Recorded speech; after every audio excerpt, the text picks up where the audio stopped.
Baik, salam semuanya.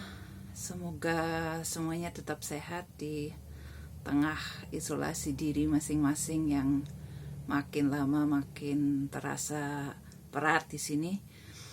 Paling tidak bagi saya, di rumah saya beberapa hari ini semakin sepi. Biasanya di depan ada pedagang siomay yang rame. Sepanjang hari saya dengar celotehnya dalam bahasa Sunda, kadang bahasa Jawa. Di belakang ada anak Madura yang biasanya pagi-pagi masak, sore berangkat jualan bubur kacang hijau. Dua-duanya sekarang mudik, jadi warungnya ditutup, gerobaknya diam, gerobak jualan burjonya.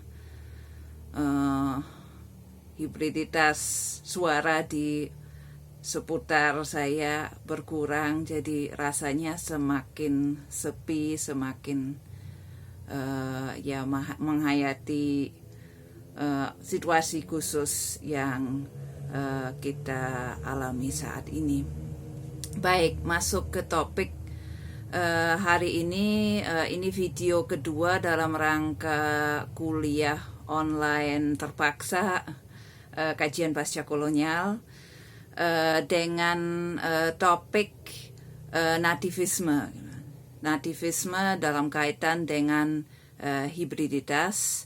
Jadi saya ingin sedikit menjelaskan apa nativisme itu dan kenapa itu penting dipahami dalam kaitan dengan konsep hibriditas yang sering muncul dalam karya pemikir-pemikir pasca kolonial. Baik, apa itu nativisme? Nativisme seperti yang bisa kita duga dari namanya itu ada kaitannya dengan native, sesuatu yang lokal, yang pribumi. Nativisme itu keinginan, ya kalau didefinisikan secara sederhana ya, keinginan untuk kembali pada yang native atau yang lokal, yang setempat, yang tradisional. Jadi itu ya nativisme. Nah, kalau dilihat dalam konteks penjajahan, istilah itu tidak hanya digunakan dalam konteks itu, tapi yang akan kita bahas di sini hanya itu. Nah, dalam konteks kolonialisme, nativisme itu bisa terjadi baik di budaya penjajah maupun terjajah, atau juga di budaya bekas penjajah dan bekas terjajah sampai saat ini. Di budaya penjajah, yang dimaksudkan dengan nativisme adalah ya gerakan-gerakan pemurnian yang sering datang bersama dengan rasisme, kebencian pada yang asing, pemurnian budaya barat setempat. Jadi misalnya gerakan-gerakan di Eropa yang berbicara tentang terlalu banyaknya elemen asing yang masuk, imigran terlalu banyak, terjadi kontaminasi terhadap budaya yang dipahami sebagai budaya asli Eropa. Kemudian ada keinginan untuk memurnikan kembali budaya setempat. Jadi itu nativisme di negara-negara Eropa atau negara Barat. Di negara terjajah juga nativisme sangat sering terjadi. Jadi semacam usaha untuk kembali pada sesuatu yang dibayangkan ada sebelum penjajahan terjadi.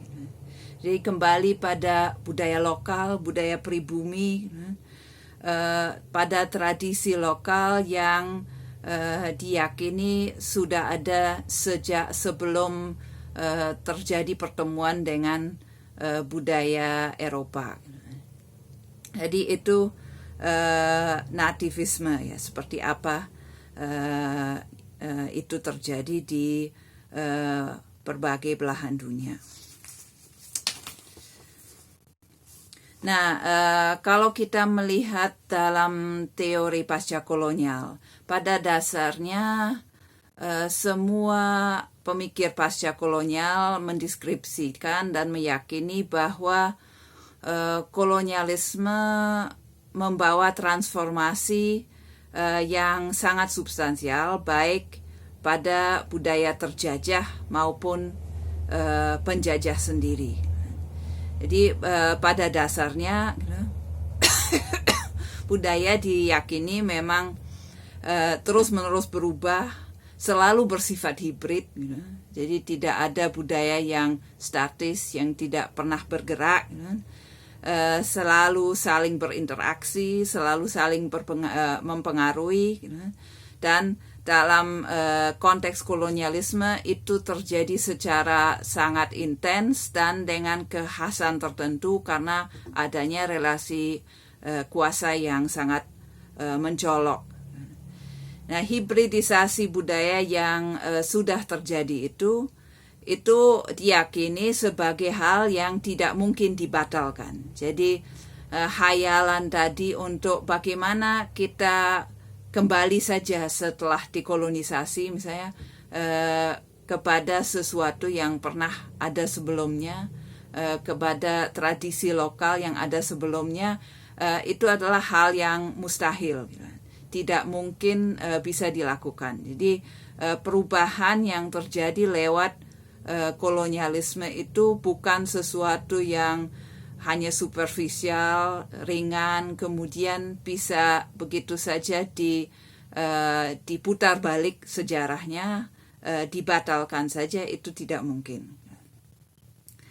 Nah, nativisme dilihat sebagai apa ya dalam konteks ini oleh pemikir-pemikir pasca kolonial.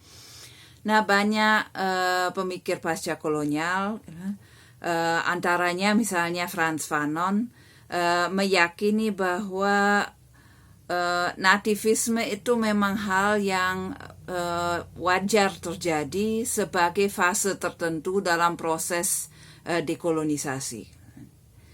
Tapi kalau itu berlanjut terus-menerus setelah itu bisa menjadi bermasalah atau bahkan berbahaya. Nah, kenapa dipandang wajar? Nah, kalau kita ingat apa yang terjadi dalam proses kolonisasi dan selama kolonialisme berlanjut, di situ pribumi terus-menerus direndahkan. Terutama rasisme bersifat sangat kejam dan terus-menerus melabeli pribumi dengan berbagai stereotipe buruk, bodoh, primitif, jelek, dan seterusnya, malas, seperti yang terjadi pada orang Melayu. Jadi rasa terluka, rasa rendah diri yang diciptakan oleh rasisme yang berlangsung begitu lama, itu menemukan obatnya dalam fase di mana identitas yang selama itu terus-menerus direndahkan itu malah diangkat, dirayakan, dihargai kembali. Jadi apa yang tadinya direndahkan, warna kulit yang hitam, kebiasaan-kebiasaan, tradisi tertentu itu diangkat dan kemudian dirayakan. Jadi di situ nativisme dalam arti tertentu menjadi hal yang positif, menjadi obat. Nah, tapi kemudian kenapa nativisme menjadi bermasalah? Kenapa itu tidak boleh, paling tidak menurut pemikir-pemikir pasca kolonial, tidak boleh terus-menerus berlanjut? Nah, pertama karena nativisme ini sifatnya esensialis, jadi mendefinisikan budaya sebagai sesuatu yang murni atau seharusnya murni, harus dimurnikan, utuh, statis dengan demikian. Jadi budaya menjadi relatif tidak fleksibel karena didefinisikan dengan esensialis seperti itu. Nah, kita bisa mungkin membayangkan bagaimana itu terjadi dan di mana persoalannya. Kalau kita melihat bagaimana Ashes Nandy dalam bukunya The Intimate Enemy memandang persoalan itu. Jadi Ashes Nandy, seorang pemikir pasca kolonial asal India ini berbicara tentang proses bagaimana kolonialisme mengubah baik budaya penjajah maupun terjajah. Jadi bukan hanya budaya yang dijajah saja yang berubah lewat penjajahan, tapi menurut Nandy, dan ini memang hal yang menarik yang tidak banyak dibahas oleh pemikir-pemikir pasca kolonial lainnya, betapa budaya penjajah juga berubah secara sangat substansial lewat kolonialisasi itu sendiri. Nah, jadi Nandy mengamati kolonialisme Inggris yang terjadi di India. Nah, menurut pengamatannya, yang terjadi pada Inggris lewat proses penjajahan itu adalah budaya Inggris sendiri itu menjadi lebih keras, lebih agresif, kemudian juga lebih maskulin. Nandy di sini menggunakan istilah hyper masculinity, gitu. Jadi maskulinitas yang hiper, yang sangat mencolok.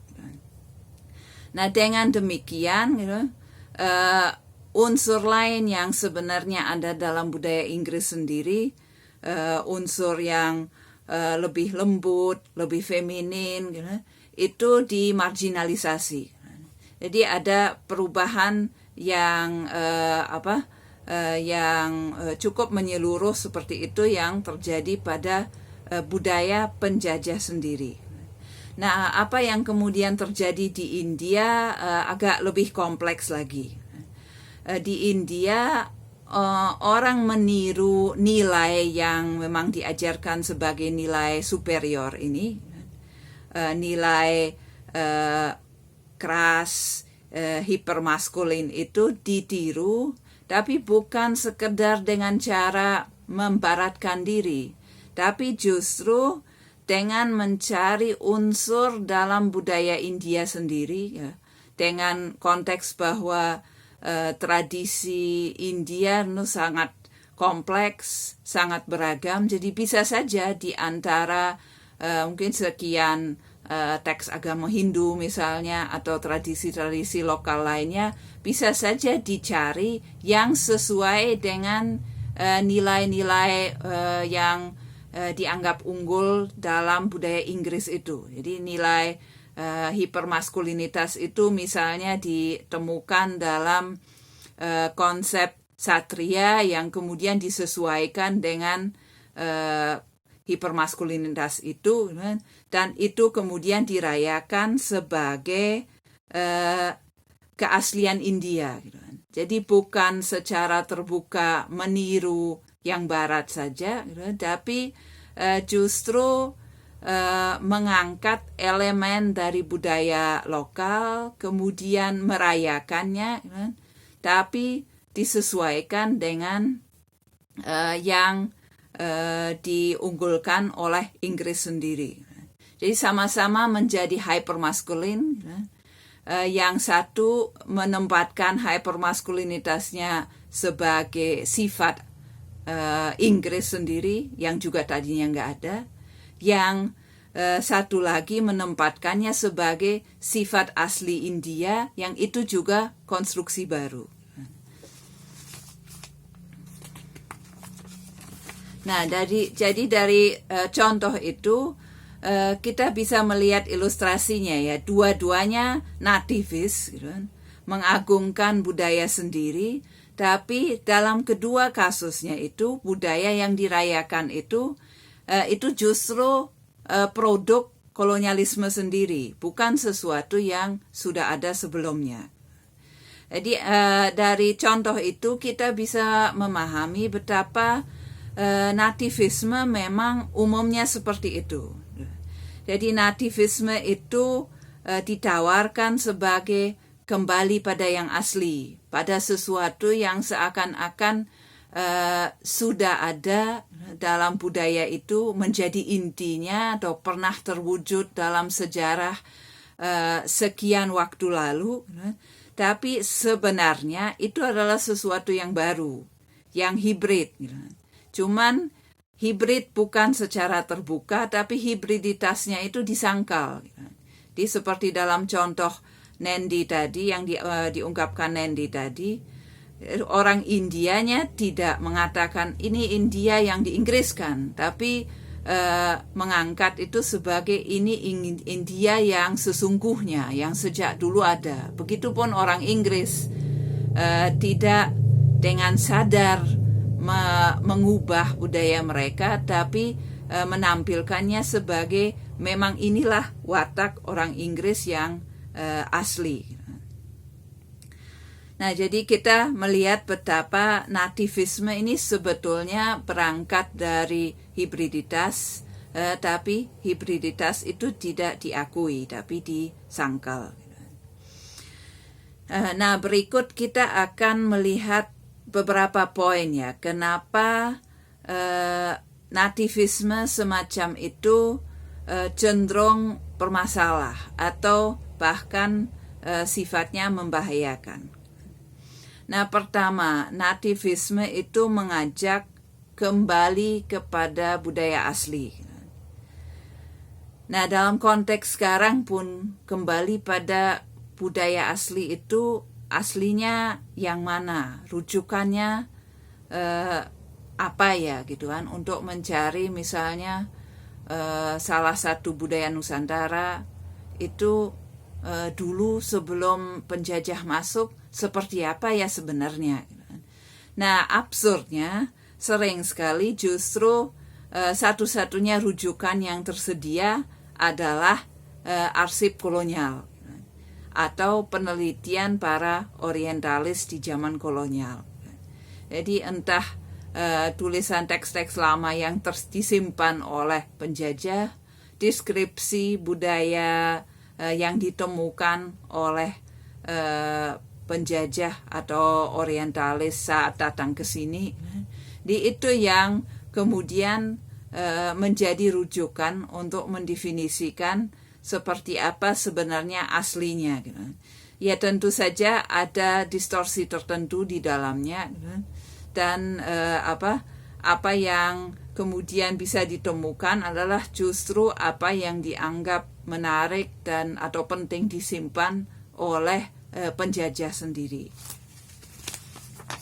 Nah, yang kedua, sering sekali yang terjadi adalah bahwa ketika budaya lokal dirayakan, diangkat kembali, tanpa sadar justru stereotipe yang diciptakan oleh penjajah itu direproduksi, hanya dibalik. Jadi apa yang tadinya dianggap buruk, dianggap primitif dan sebagainya oleh penjajah kemudian dirayakan sebagai sesuatu yang positif, tapi inti stereotipenya itu masih terjaga sesuai dengan ciptaan penjajah. Di misalnya kita sering sekali saat ini juga bicara tentang budaya timur dan barat. Nah, itu kan kalau kita membaca Edward Said, kita sadar betapa oposisi biner antara timur dan barat itu diciptakan oleh orientalisme. Jadi kalau kita bicara tentang sifat budaya timur misalnya, sambil membanggakannya, itu hanya membalikkan stereotipe yang diciptakan oleh penjajah. Tadinya orang timur itu dianggap ya eksotis, tapi inferior. Mungkin sekarang itu bisa dibalikkan, tapi oposisi biner itu tetap tetap terjaga, tetap berlanjut. Misalnya ya orang Timur misalnya membanggakan betapa budayanya itu lebih halus, lebih sopan, lebih spiritual, gitu. Tapi tetap bicara kami orang Timur. Gitu. Nah, contoh lain soal stereotipe ini dalam tulisan Frantz Fanon misalnya yang judulnya The Fact of Blackness. Gitu. Frantz Fanon berbicara tentang pertemuannya dengan puisi-puisi negritude. Puisi-puisi negritude yang ditulis oleh penyair-penyair Karibik ini di satu sisi awalnya terasa sangat menarik karena puisi-puisi itu merayakan identitas yang tadinya direndahkan, merayakan budaya orang kulit hitam, merayakan jiwa Afrika, spirit Afrika, jadi membangkitkan kebanggaan dan kecintaan akan sesuatu yang tadinya direndahkan. Tapi Fanon mendeskripsikan ya dalam tulisannya itu bagaimana lama-lama dia tetap menjadi agak kecewa karena dia lama-lama menyadari betapa apa yang dirayakan dalam puisi-puisi itu sebenarnya sesuai dengan rasisme yang tadinya dibangun oleh orang kulit putih terhadap orang kulit hitam. Jadi betapa orang kulit hitam itu dianggap primitif dalam arti lebih dekat dengan alam, gitu kan. Tidak rasional, gitu kan. Emosional, kemudian punya budaya yang sering yang ditekankan, misalnya musiknya yang ritmis, tari-tariannya, gitu. Jadi sesuatu yang eksotis tapi rendah, gitu. Nah, ini dibalik memang dirayakan menjadi sesuatu yang sangat positif dalam puisi-puisi negritude, tapi stereotipe itu pada dasarnya tetap terjaga. Nah, kemudian poin ketiga ya apa yang membuat nativisme ini bermasalah. Nah, kalau budaya yang asli dirayakan, diangkat kembali, budaya asli yang mana? Karena kebanyakan negara pasca kolonial, tentu termasuk Indonesia, itu sifatnya multikultural. Nah, budaya yang mana yang diangkat